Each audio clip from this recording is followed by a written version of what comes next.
Imagine if someone comes to faith because of the Passion Translation.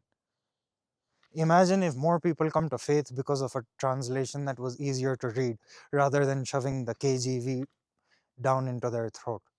Because heck, the KJV lied to you guys and said that your heart is deceitful above all ways. Even though the Septuagint text clearly says the heart is deep and complex. That's why it is incurable in terms of the world. Because only God can search the heart. Because he can navigate his way through the depths and the complexity of your heart.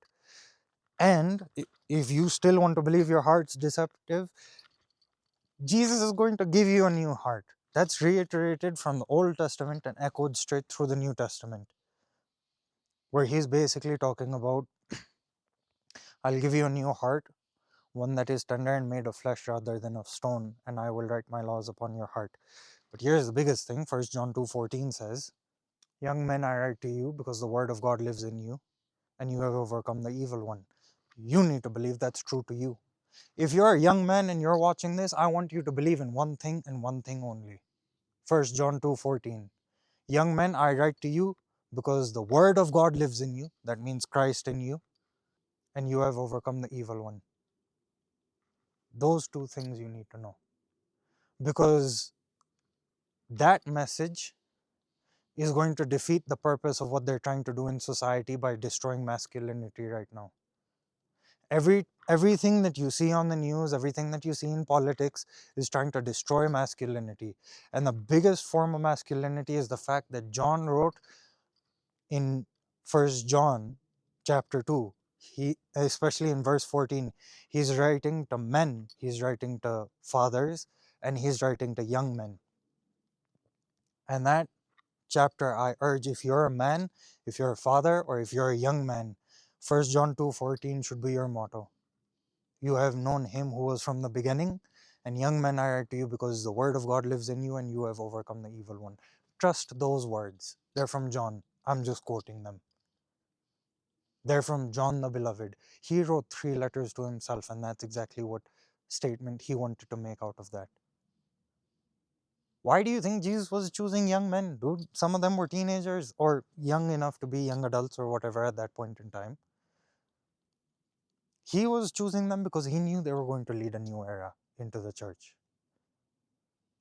And that's why they don't want young men to be focused on the gospel. And they'll do that by saying, oh yeah, but this translation, that translation, you can't talk about your you can't talk about the fact that you used to be blind and now you see. Amazing grace, I was once blind, but now I see. If you have that sight, why aren't you doing more with it? Instead of just gaining sight, why aren't you gaining spiritual sight? Why aren't you asking God, unveil? Like, there was an old song that I actually really liked, and the lyrics of that song was, open the eyes of my heart, Lord, I want to see you. Let that rest with you this week. Say it every day in the morning. Open the eyes of my heart, Lord, I want to see you. Now, why is John chapter 9 such a big thing? Because you can't interpret John 10 accurately without John chapter 9. One of the things that I heard a long time ago, which has stayed with me till now, is it's not just an event that matters, but all the occurrences that lead up to the event. So when Jesus is creating this story, it's not just about the fact that Jesus talks about my people will know me by my voice, or sheep will know the shepherd by his voice.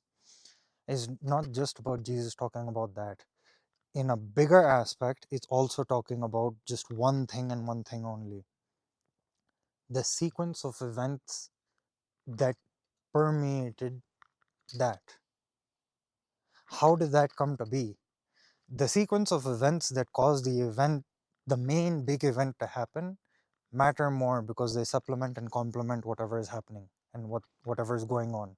That's why you won't understand a lot of Jesus without using Jesus as your main perspective in the Old Testament.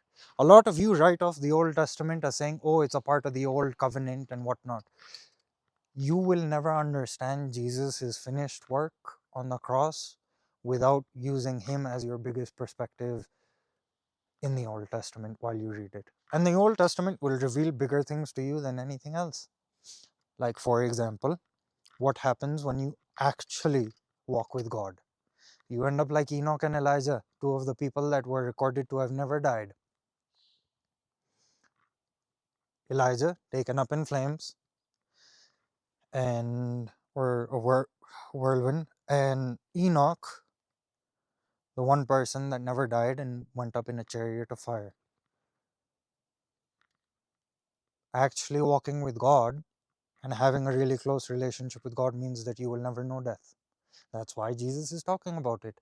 Some of you will never know death. Some of the people here will never know death. That's why some people believe that John never really died. Interesting to think about, isn't it?